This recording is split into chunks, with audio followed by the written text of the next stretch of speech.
Hello बच्चों, very good morning to all of you. Welcome back to my channel 10 the learning point. आज हम लोग इस video पढ़ने वाले हैं कॉम्बिनेशन ऑफ रेजिस्टेंस का सेकंड पार्ट, जिसपे हम लोग पढ़ेंगे पैरेलल कॉम्बिनेशन। ठीक है।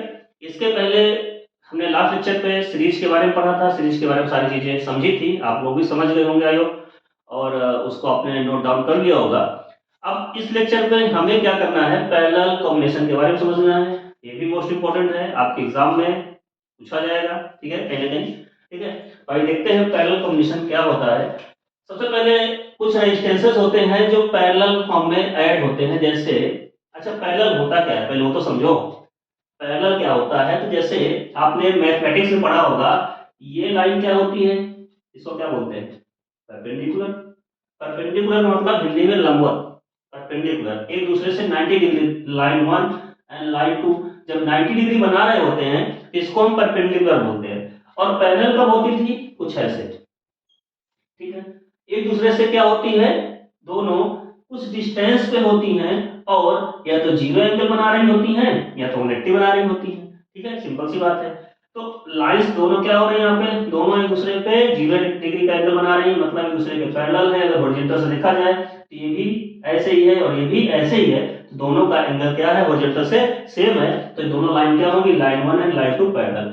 अब हुआ क्या कि दोनों के बीच में अगर रेजिस्टेंस लगा दिया, ये लीजिए रेजिस्टेंस लग गया, ये ऐसा कॉम्बिनेशन अगर दिखने लगे तो ये होता है पैरेलल कॉम्बिनेशन। अब इसी में आप 3 लगा दो, 4 लगा दो और लगा दो, सारे क्या हो जाएंगे, हैं तो पैरेलल ही। ये कॉम्बिनेशन कैसा हुआ, पैरेलल कॉम्बिनेशन होगा। ठीक है, तो आपको पैरेलल के बारे में समझ में आ गया होगा कि पैरेलल क्या होता है। अब हम कॉम्बिनेशन पे आते हैं। चलिए देखिए, आप डायग्राम साथ साथ ड्रा करिए। मैं बहुत स्लो पढ़ा रहा हूँ आपको। ठीक है, बहुत ही स्लो तरीके से बताया जा रहा है, ज्यादा फास्ट नहीं चल रहे हैं, ताकि आप लोग अच्छे से समझ लो सारी चीजें। ठीक है, सेकेंड रेजिस्टेंस हमारा ये है, हमने सेकेंड रेजिस्टेंस प्लेस कर दिया, और थर्ड रेजिस्टेंस, 3 रेजिस्टेंस लेके डेरिवेशन करेंगे हम, ताकि उसमें फिर जितने भी चीजें आएंगी वो आप समझ जाओगे। हमारे पास 3 रेजिस्टेंस है, ये है। तीनों जो रेजिस्टेंस हैं उसकी जो वैल्यूज हैं, देखिए डायग्राम ऐसे भी आपको दिखेगा, कुछ बच्चों को कंफ्यूजन है वो भी बता रहा हूं मैं। डायग्राम आपको ऐसे भी दिख सकता है, इसमें resistance R1, resistance R2, resistance R3। ठीक है, और ये बैटरी वोल्टेज है यहाँ पे। ठीक, अच्छा कुछ बुक में डायग्राम थोड़ा सा अलग बना है, तो उसको भी देख लेते हैं। डायग्राम ऐसे ही बना हुआ है,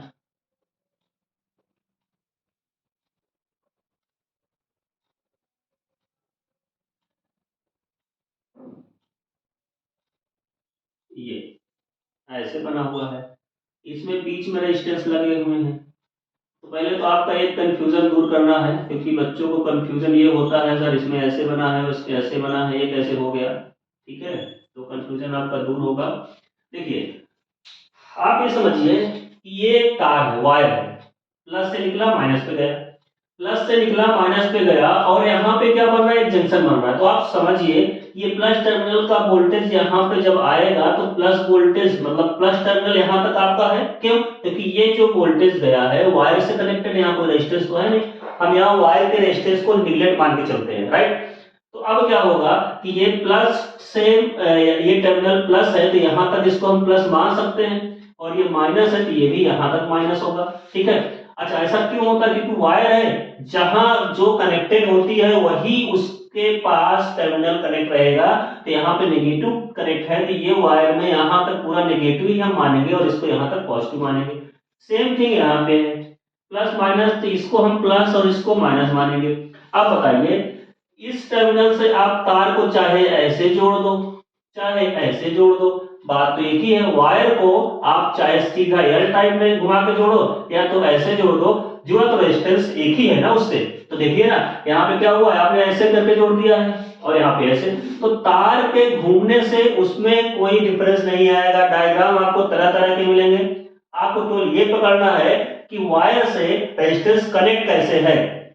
ठीक है, आपको क्या पकड़ना है कि वायर से रेजिस्टेंस जो है वो कनेक्ट है, तो किस तरीके से कनेक्ट है वो चीज देखना है आपको। तो यहाँ पे ये वायर कितना भी घुमा दे, अच्छा एक चीज और, अगर इस वायर को हम ये कर दिए, ऐसे घुमा दिया, ऐसे घुमा दिया, ऐसे घुमा दिया, ऐसे घुमा दिया, ऐसे करके फिर जोड़े, तब भी बात वही है। क्यों बात वही है? क्योंकि यहाँ पे केवल हमने वायर को इधर उधर टेढ़ा मेढ़ा किया है, बट रेजिस्टेंस तो सेम टू सेम प्लस से एक ही है और इधर माइनस से जुड़ा ही है, बस उतना ही रीजन है, वही क्वेश्चन। ठीक है, तो आपको वायर के घुमाने से घूमना नहीं है, आपके माइंड को क्या करना है, अपने माइंड को क्या करना है कि आपको प्लस और माइनस को देखना है, प्लस कहाँ जा रहा है, माइनस कहाँ जा रहा है, और हमारा रेजिस्टेंस प्लस और माइनस के बीच अगर है, सारा रेजिस्टेंस देखिए एक टर्मिनल प्लस पे है, एक टर्मिनल माइनस पे है, तो इसका मतलब ये क्या हुआ कि ये कैसा होगा, पैरेलल कॉम्बिनेशन होगा। अगर इसी में एक प्लस होने के बाद इसके बीच में कहीं दूसरा रेजिस्टेंस आ जाता तो ये दोनों आपस में सीरीज में बन जाते और ये फिर पैरेलल में रहते। ठीक है, तो कहने का मतलब अगर रेजिस्टेंस एक के बाद एक लगा है और दोनों टर्मिनल के बीच में, सपोज दैट इधर प्लस है इधर माइनस है और दोनों के बीच में एक रेजिस्टेंस फिर दूसरा रेजिस्टेंस लग जाए, तो सीरीज हो जाती है। और ये प्लस है ये माइनस है, दोनों प्लस माइनस के बीच में जो रेजिस्टेंसेस लगे हुए हैं वो रेजिस्टेंस कैसे हो, डायरेक्ट, एक टर्मिनल प्लस में एक माइनस फिर दूसरा प्लस फिर माइनस। तो यहाँ पे क्या हुआ, वही तो हुआ है, डायरेक्ट एक प्लस पे आया है इसका सिरा, इसका भी सिरा एक प्लस पे आया है, इसका सिरा एक माइनस में है, इसका सिरा एक माइनस में है, ये पैरेलल कॉम्बिनेशन है। तो डिफिनेशन क्या होती है, in parallel combination one end of R resistance are connected at single point and other end of R resistance are connected in another point. मतलब क्या है कि एक एंड, जो एक एंड होता है सारे रेजिस्टेंस का, एक एंड एक जगह पे और दूसरा एंड दूसरे जगह पे कनेक्ट हो और एक साथ कनेक्ट हो तो कैसे होते हैं, पैरेलल होते हैं। ठीक है, आपको डिफिनेशंस के लिए हमने अपना साइट बताया हुआ है, वहां पे सारे नोट्स अवेलेबल हैं। CSC all subject dot blogspot.com में जाइए, आप वहां पे सारे नोट्स आपको मिलते जाएंगे। ठीक है, और मैंने इसमें चलिए लिंक भी डाल देंगे हम। ठीक है, तो क्या है कि आप नोट्स वहां से कॉपी करिए, बाकी यहाँ से भी आप कॉपी कर सकते हैं। यहाँ पे सारी चीजें बेसिकली हम समझा रहे हैं आपको तो कैसे हैंडल करेंगे। ठीक है, और नोट्स तो आपके बुक में भी अवेलेबल है, मेन समझना है। ठीक है, और जिसको बहुत प्रॉब्लम है नोट्स के लिए तो वो कमेंट करें, नोट्स प्रोवाइड कर देंगे। चलिए, ये हुआ। अब एक को हटा दें, इसको हटाएं, इसको हटा देते हैं। आप समझ गए होंगे डायग्राम का वेरिएशन से नहीं करना है, डायग्राम कुछ भी हो सकता है। ठीक है, अब इसमें ये बताइए सभी रेजिस्टेंसेस में क्या सेम होगा और क्या डिफरेंट होगा।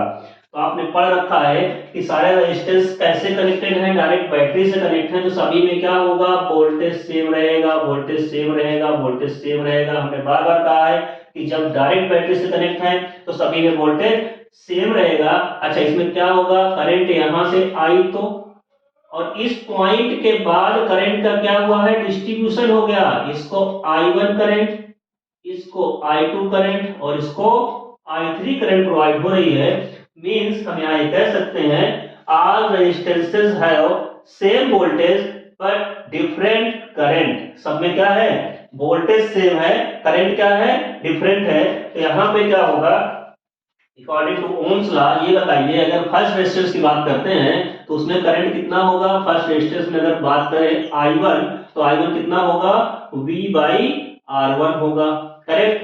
अगर दूसरे रेजिस्टेंस की बात करें I2 कितना होगा तो V/R2 होगा। थर्ड रेजिस्टेंस में करंट कितना होगा, V/R3 होगा। और ये कहां से आया है, हमको पता है I = V/R होता है। R इक्विवेलेंट, टोटल सर्किट का अगर करंट आई है तो total voltage upon total resistance, ये फार्मूला से हमने सारे रेजिस्टेंस को निकाल लिया।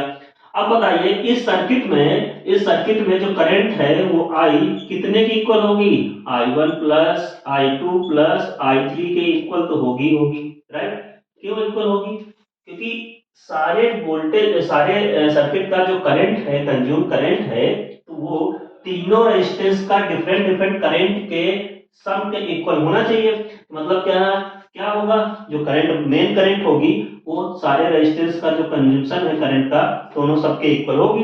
तो I = total current I is equal to I1 plus I2 plus I3 होगा। यहाँ पे क्या करेंगे, इसको हम इक्वेशन नंबर फर्स्ट मान लेते हैं और यहाँ पे पुट करेंगे, क्या पुट करेंगे, पुट द वैल्यू ऑफ, अच्छा यहाँ पे कौन सा कॉम्बिनेशन पढ़ रहे हैं भाई, हेडिंग तो डाल लो।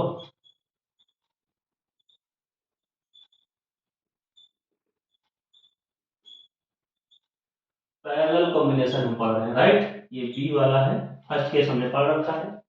अब बताइए, इसमें पैरेलल कॉम्बिनेशन में हमें पता है, सबसे पहले डायग्राम बनाएंगे, फिर वी नो दैट फार्मूला लिखेंगे, I equal to V by R equivalent, I one इतना होगा, आई टू इतना होगा, आई थ्री इतना होगा, और total current I equal to V one plus V two plus V three होगा।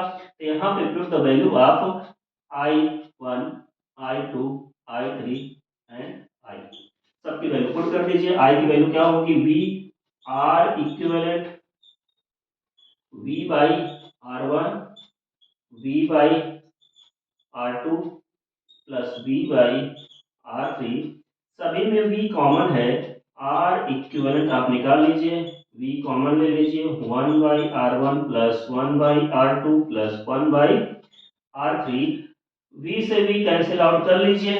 थोड़ा आप लेफ्ट साइड लिखेंगे, यहाँ पे क्या आएगा, one by R equivalent is equal to one by R one plus one by R two plus one by R three. यही क्या होगा, टोटल इक्विवेलेंट रेजिस्टेंस होगा, राइट। समझ में आया, ये आपका टोटल रेजिस्टेंस होगा आप पैरेलल कॉम्बिनेशन, ठीक है। अगर थ्री रेजिस्टेंस लगे हुए हैं तो ऐसा होगा, मान लीजिए इसी में ऐसे करते हुए बहुत सारे एन रेजिस्टेंस लगा दें, तो कुछ नहीं करना, one upon R equivalent equals to one by R one plus one by R two plus one by R three plus that one by R n. मतलब क्या होगा, इफ, ये कब लगेगा, इफ एन रेजिस्टेंस, जब एन रेजिस्टेंस लगे हो तो इन पैरेलल, पैरेलल को शॉर्ट फॉर्म हम ऐसे लिखते हैं ये, ठीक है, समझ जाएगा ये। तो पैरेलल अगर एन रेजिस्टेंस हो तो कुछ ऐसे फार्मूलाइज हो जाएगा, आपको आई होप समझ में आ गया होगा, ठीक है। कि यहाँ पे सारे रेजिस्टेंसेस अगर पैरेलल हो तो क्या सेम होती है, वोल्टेज सेम होता है, करंट क्या होती है, डिफरेंट होती है। तो आपको क्वेश्चन को कैसे सॉल्व करना है वो आपको समझ में आ गया होगा, क्या चीज सेम है क्या चीज डिफरेंट है वो भी हैंडल करना आ गया होगा। और डेरिवेशन आप जरूर पढ़ लीजिएगा, ठीक है, कभी भी क्वेश्चन में आ जाता है, ठीक है। मोस्टली डेरिवेशन ये होता है कि नहीं आएगा ऐसा बता दिया जाता है आप लोगों को, लेकिन डेरिवेशन आप पढ़ के जाइएगा, उससे क्या है कि आपके कॉन्सेप्ट क्लियर रहते हैं। छोटे छोटे क्वेश्चन, एमसीक्यू क्वेश्चन और न्यूमेरिकल प्रॉब्लम इजीली सॉल्व हो जाती है, क्योंकि आपका अगर डेरिवेशन क्लियर है तो क्वेश्चन सॉल्व करने में प्रॉब्लम नहीं होगी, आप खुद से वहां पे अप्रोच कर सकते हैं, राइट। चलिए नोट कर लीजिए, फिर आते हैं हम लोग क्वेश्चन में, क्वेश्चन नंबर 1 करते हैं, समझते हैं इसको अच्छे से, नोट करिए। चलिए क्वेश्चन नंबर हमारे पास है, सामने है क्वेश्चन नंबर 1। इस क्वेश्चन पे हमें सबसे पहले फाइंड क्या करना है, फाइंड आर इक्विवेलेंट। पहला क्वेश्चन है आपके पास, फाइंड आर इक्विवेलेंट, ठीक है। सेकंड क्वेश्चन क्या है, करंट।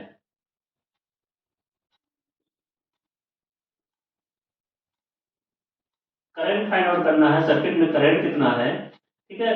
और थर्ड क्वेश्चन ले लेते हैं, current in each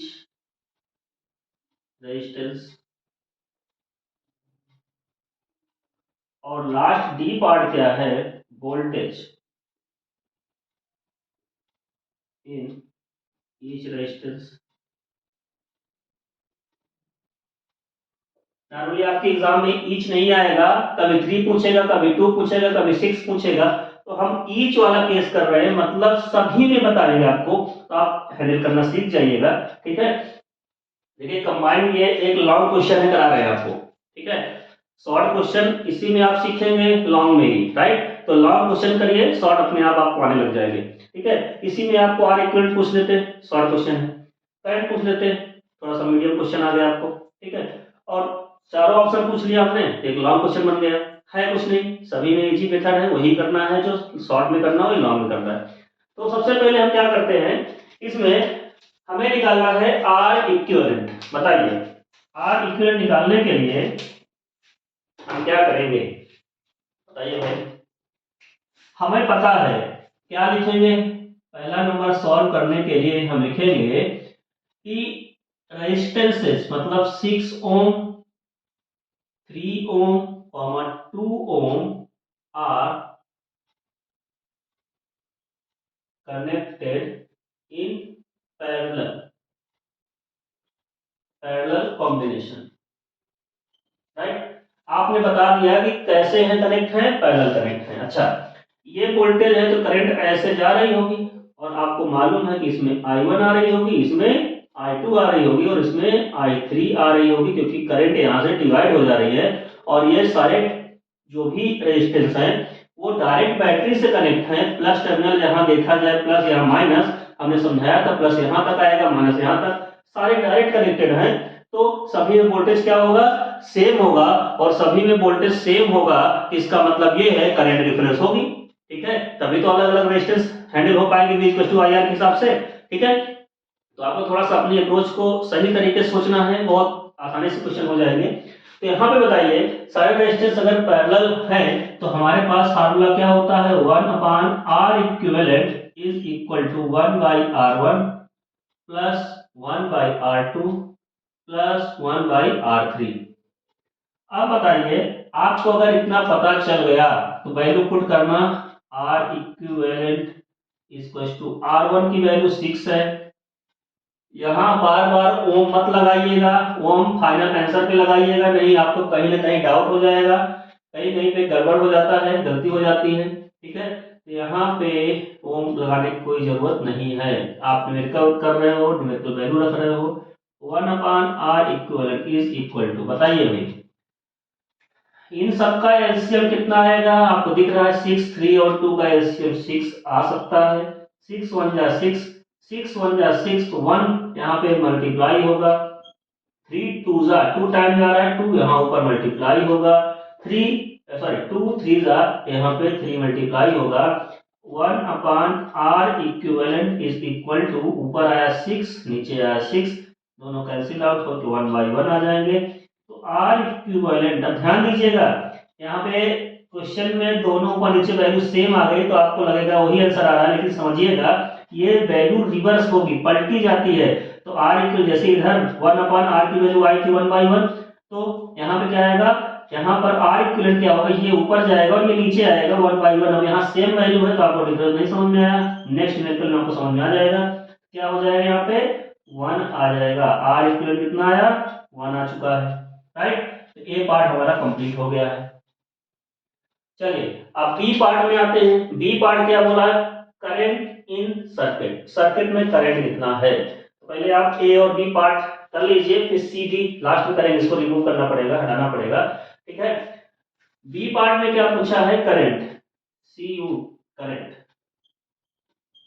current in circuit, बताइए। हमें पता है कि I इक्वल टू क्या होती है, V/R होता है। तो I इक्वल टू वोल्टेज आपका गिवन ही है, और R इक्विवेलेंट में टोटल रेजिस्टेंस 1 आया है, तो करंट कितना हो जाएगी, 12 और एम्पियर, करेक्ट। इतना हो गया, इतना आप नोट कर लीजिए, इसको इरेज करते हैं, सी और डी करते हैं, ठीक है। दो पार्ट आपके खत्म हो गए।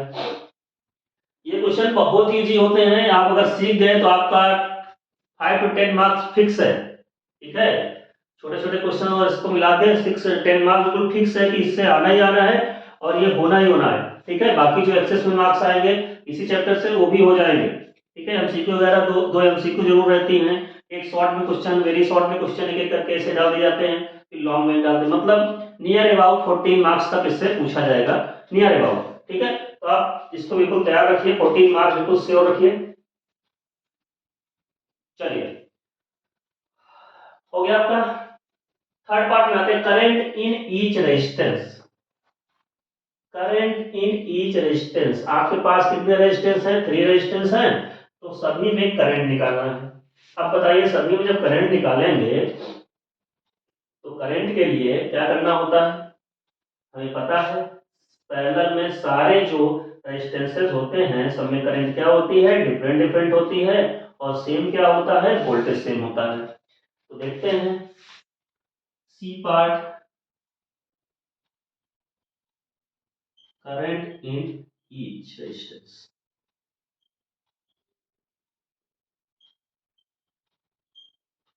करंट निकालना है। अब बताइए हमारे पास बैटरी में वोल्टेज कितना है, V is equal to 12 volt, और हमें I1 निकालना है। I1 अगर निकालने की बात करें तो क्या होगा, V/R1 होगा। ठीक है, अब बताइए V/R1 अगर होगा तो यहाँ वोल्टेज कितना है, 12 वोल्ट, और R1 कितना है, 6 ओम। ओम लिखने की कोई जरूरत यहाँ नहीं रहती है, बार बार कह रहे हैं। तो 6 2 यहाँ पे कितना आया, 2 एम्पियर करंट आ चुका है। अच्छा, जब I2 निकालेंगे फिर से वही फार्मूला V/R2 लगेगा, बस रेजिस्टेंस केवल चेंज करते जाइए, आपका करंट आता जाएगा। 3 ओम है, 3 से डिवाइड करेंगे 4 एम्पियर, और जब I3 की बात करेंगे तो V/R3 मीन्स यहाँ पे क्या होगा, 12/2। 2 है, यस 2 है, 6 एम्पियर। अच्छा, फिर से इसमें भी वही चीज, आप जब सारे करंट को ऐड करोगे तो आपके पास जो टोटल करंट थी उतना वैल्यू आना चाहिए। तो 6 4 10 और 2 12 एम्पियर करंट आ रही है। और आपने जो अभी इसके पहले बी पार्ट किया था तो उसका आंसर करंट कितना आया था, 12 एम्पियर करंट ही आ रहा था, टोटल करंट 12 ही तो आई थी। तो सर्किट में जब डिस्ट्रीब्यूट होगी तो जितना आपके पास होगा उतना ही तो बांटोगे। तो कहने का मतलब क्या है, आपके पास 12 एम्पियर करंट थी, आपने तीनों को दे दिया, तो तीनों को कितना कितना दिया, उसके कंजम्पशन के हिसाब से उतना जो कंज्यूम कर रहा होगा। ठीक है, 6 ओम वाला 2 एम्पियर करंट कंज्यूम कर रहा है। ठीक है, और ये 4 एम्पियर करंट कंज्यूम कर रहा है, और ये 6 एम्पियर करंट कंज्यूम कर रहा है। मतलब क्या है कि सब में जो कंजम्पशन होगा वो करंट अलग अलग होगी, और जिसका रेजिस्टेंस ज्यादा होगा वो कम करंट ले रहा है। ठीक है, कम करंट कंज्यूम कर रहा होगा, तो यहाँ पर रेजिस्टेंस जिसका जिसका ज्यादा है वो कम करंट ले रहा है। सिंपल सी बात है, आपके पास टोटल करंट जितना होगी सर्किट की उतने ही करंट में सबको क्या करना है, डिस्ट्रीब्यूशन करना है। तो आपका जो टोटल करंट है 12 एम्पियर है, और सबका डिस्ट्रीब्यूशन का ऐड करने पर 12 एम्पियर आ रहा है। इसका मतलब क्या हुआ कि हमारा क्वेश्चन सही है और हमने सही अप्रोच रखी है। चलिए, ठीक है, ये तो केवल आंसर चेकिंग के लिए होता है, इसको कोई इतना बड़ा यूज नहीं है, केवल आप आंसर चेक कर सकते हैं। ठीक है, डी पार्ट क्या कहता है भाई, डी पार्ट में कहता है वोल्टेज इन ईच रेजिस्टेंस, वोल्टेज इन ईच रेजिस्टेंस। अगर सारे रेजिस्टेंस में वोल्टेज की बात कर रहा है तो आपको बिल्कुल मालूम होना चाहिए कि जैसे सर्किट सीरीज सर्किट में सीरीज कॉम्बिनेशन में करंट सेम होती थी, वैसे ही पैरेलल कॉम्बिनेशन में वोल्टेज सेम होता है। तो यहाँ पे क्या होगा, सारे सर्किट में सारे रेजिस्टेंसेस में क्या होगा, वोल्टेज सेम होगा। तो लिख दीजिए voltage in each resistance is कितना वोल्ट है, 12 वोल्ट। बिकॉज बिकॉज क्यों ऐसा हो रहा है, तो इन पैरेलल कॉम्बिनेशन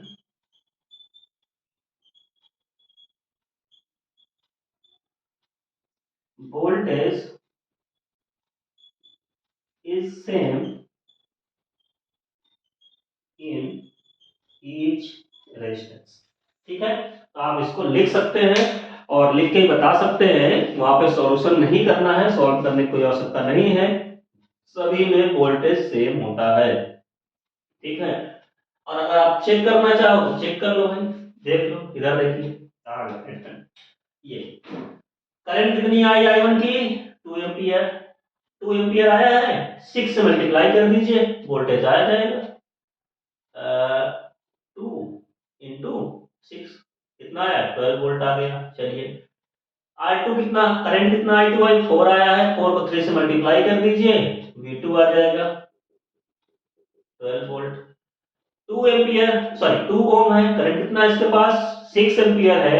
आज I3 की बात कर रहे हैं, I3 यहाँ पे है, तो क्या होगा, 6 × 2 दैट इज 12 वोल्ट। तो सभी में वोल्ट आपको दिख रहा होगा, सेम आ रहा है, तो ये निकालने की जरूरत नहीं है, आप निकालना चाहो तो निकाल के दिखा दीजिए, लैंग्वेज फॉर्म में लिखना चाहो तो लैंग्वेज फॉर्म में लिख दीजिए, दोनों करेक्ट है, इसमें कोई डाउट नहीं है। क्योंकि आपने अगर उसका थ्योरी ही बता दिया कि ऐसा अगर पॉसिबल है, वो फैक्ट है, तो ये करेक्ट है, राइट, नोट कर लीजिए आप।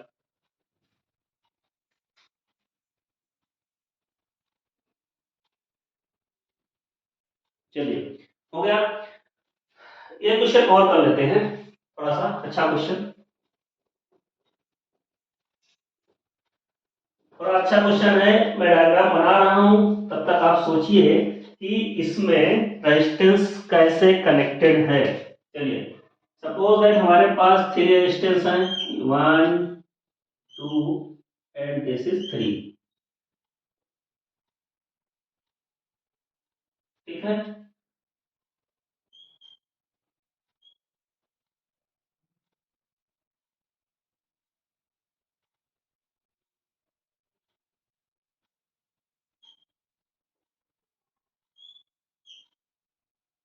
ये ऐसा कुछ स्ट्रक्चर बना हुआ है, प्लस माइनस। आपके पास जो बैटरी का, अच्छा यहाँ पे पहले हम रजिस्टर दे देते हैं, कुछ रजिस्टर दे देते हैं। कितना देते हैं? एक को 6 कर देते हैं, 6 ओम, 12 ओम एंड 4 ओम, राइट। ये हमने रजिस्टर दे दिया है।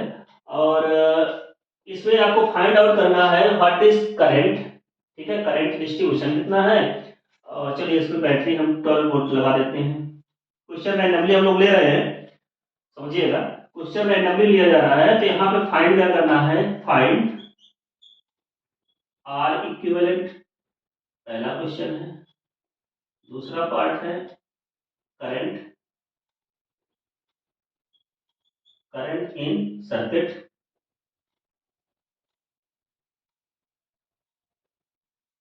दिख रहा है ना भाई? कट तो मेरा उधर साइड में, देखिए। ठीक है, करंट इन सर्किट हो गया। और इसमें आपको बताना है करंट इन ईच रेजिस्टेंस,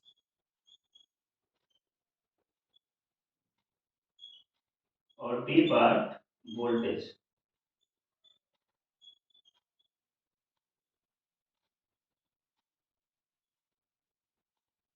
ठीक है, सारे सर्किट में जो रेजिस्टेंस में वोल्टेज बताना है, सभी में करंट बतानी है, और टोटल करंट कितनी है सर्किट की और टोटल रेजिस्टेंस कितना है, इसको आपको सॉल्व करना है। चलिए यूज करिए भाई माइंड अपना, थोड़ा सा करिए भाई, थोड़ा दिमाग लगाइए।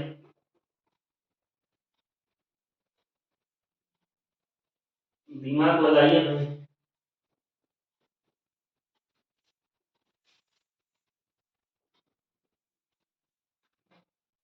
चलिए, सबसे पहले एक इंपॉर्टेंट चीज है कि ये क्वेश्चन सीरीज में है या पैरेलल में है, पहले ये सोचिए, तब तो दिमाग लगा लीजिए।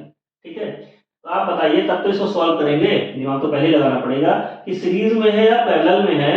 पहले ये सोचिए इसको, तो कैसे पहचानेंगे, कैसे पहचानेंगे? तो आइए देखते हैं कैसे पहचानेंगे। हमने प्लस और माइनस का लॉजिक बताया था कि जब सीरीज में होता है तो सारे टर्मिनल क्या होते हैं, एक सीरीज में जुड़े होते हैं, जो सारे रेजिस्टेंसेस होते हैं, और उसमें एक सिरा प्लस में होता है और एक माइनस में होता है, बीच में कई सारे रेजिस्टेंस लगे होते हैं।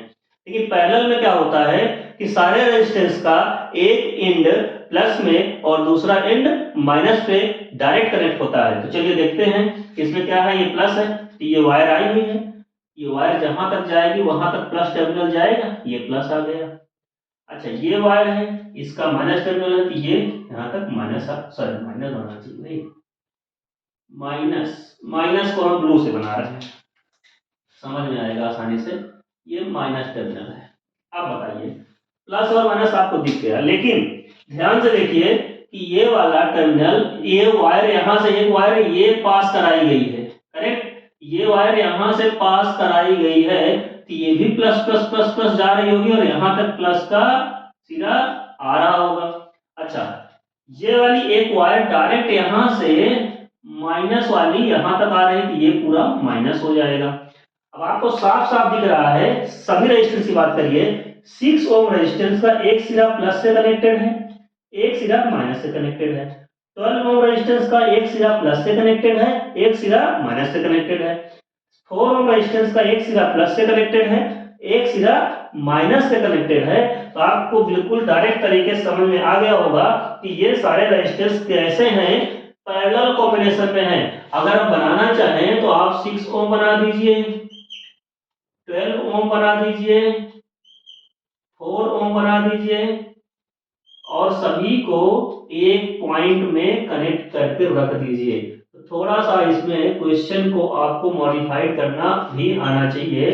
आपने क्या कर लिया, आपने ऐसे कर लिया, इसको हम क्या रख सकते हैं, 6 ओम, 12 ओम और लास्ट में 4 ohm battery is 12 volt, this is plus, this is minus, plus and minus. देखिए आपको समझ में आ गया होगा कि अगर एक इंड प्लस में है और उसी सेम रेजिस्टेंस का दूसरा इंड माइनस पे है और ऐसे सारे रेजिस्टेंसेस हैं यहाँ पे, तो सारे क्या होंगे, पैरेलल कॉम्बिनेशन में होंगे। कभी कभी कंफ्यूजिंग क्वेश्चन आ जाते हैं जिसमें आपको पता ही नहीं चलता कि प्लस है या माइनस है।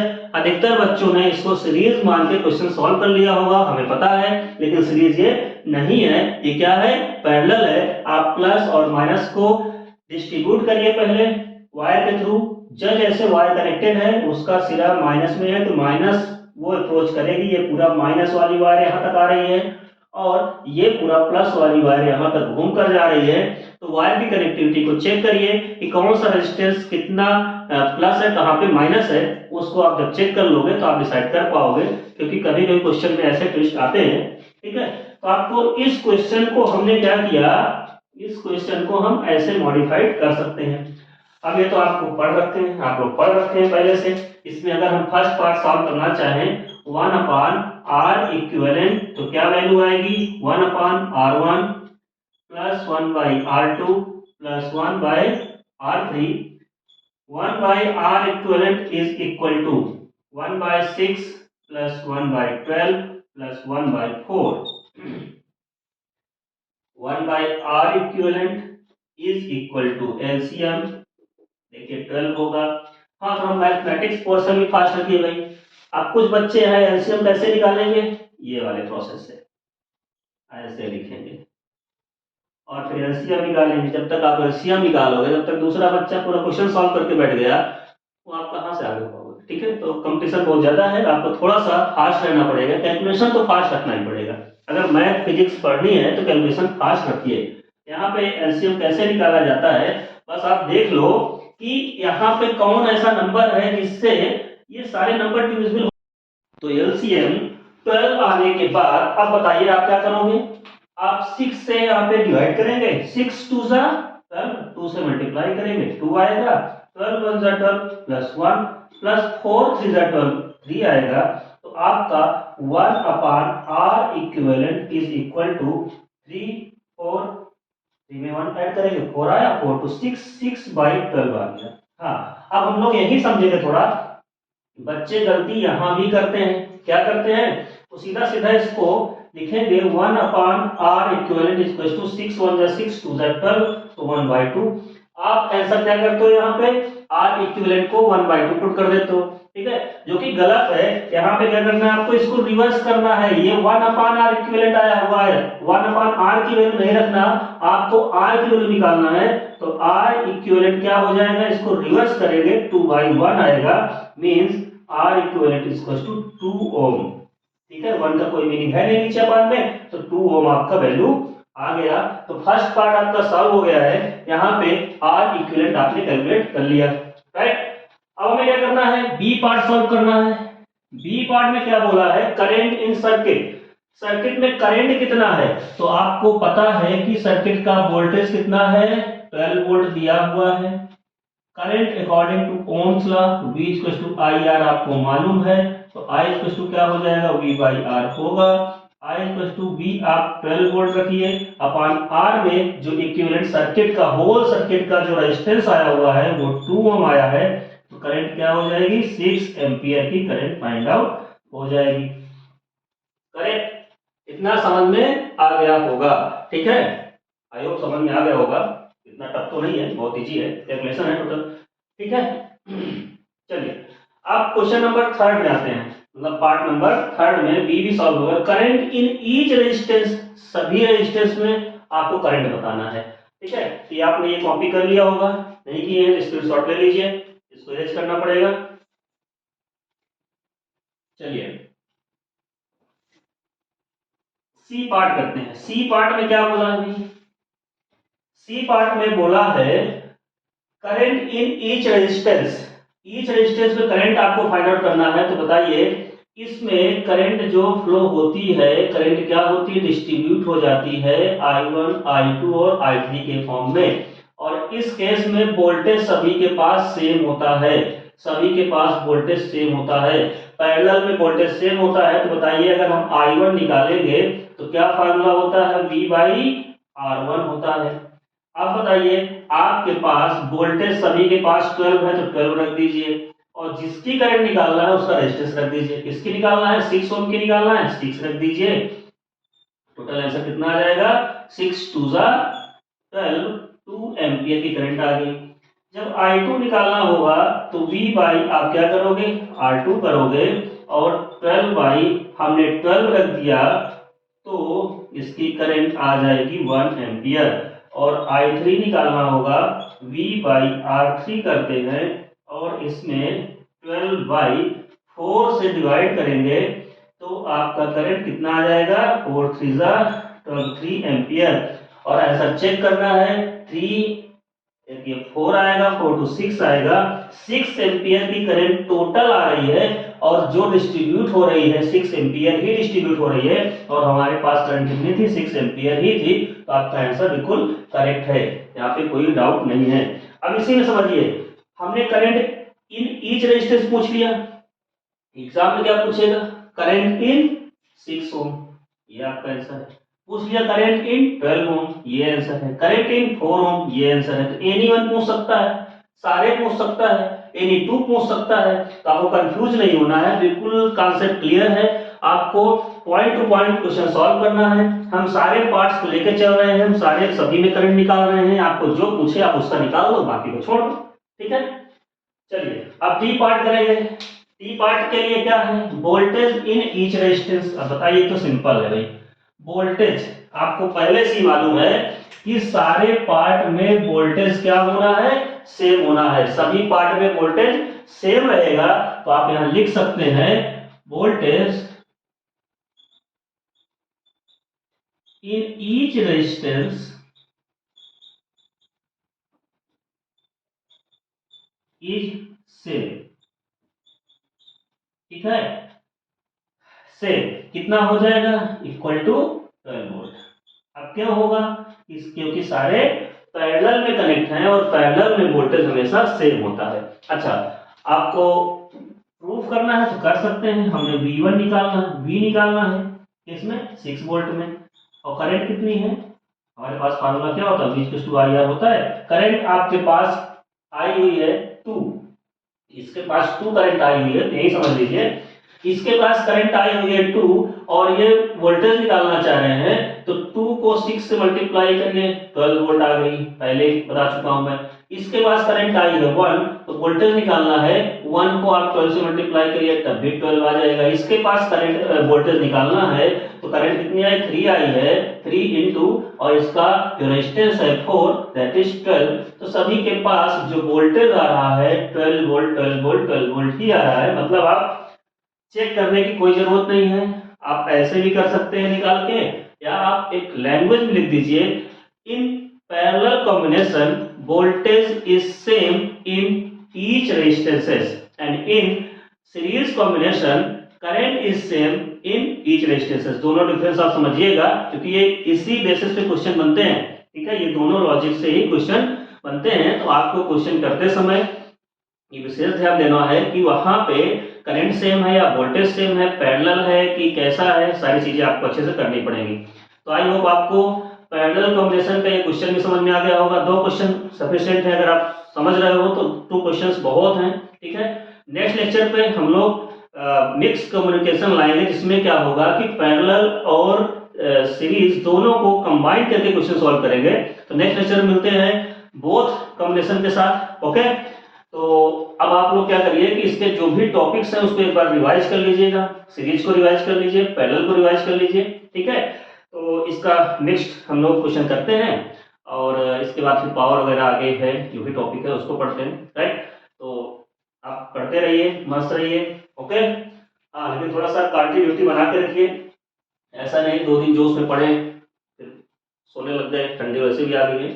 तो आपको थोड़ा सा कंटिन्यूटी बना के रखना है। ये 2 मंथ आप कंटिन्यूटी बना लीजिए, आपके मार्क्स अच्छे आएंगे। ठीक है, कंटिन्यू आप अगर डेली जो भी है आपका शेड्यूल है उसके अकॉर्डिंग अगर पढ़ाई कर रहे हैं तो आप एक प्रोसेस हो जाता है कि हमें कितना पढ़ना है कितना बाकी है। तो आपका एक 2 मंथ में मेरे हिसाब से सफिशियंट है। 2 मंथ में आप पूरा चैप्टर हर एक सब्जेक्ट को, आपके पास 6 सब्जेक्ट्स हैं, तो आप सारे सब्जेक्ट्स को ये 2 मंथ में आसानी से बहुत इजीली तरीके से रिवाइज कर सकते हैं, पढ़ सकते हैं। ठीक है, लेकिन अगर इसमें आप सोचो कि ये थोड़ा सा 1 मंथ बचे फिर पढ़े और अभी मूड बनाना बाकी है, तो अगर आप मूड बनाओगे तब तक हो जाएगा एग्जाम। ठीक है, तो आप मूड बनाना बंद करिए और बस लग जाइए। Okay, thank you.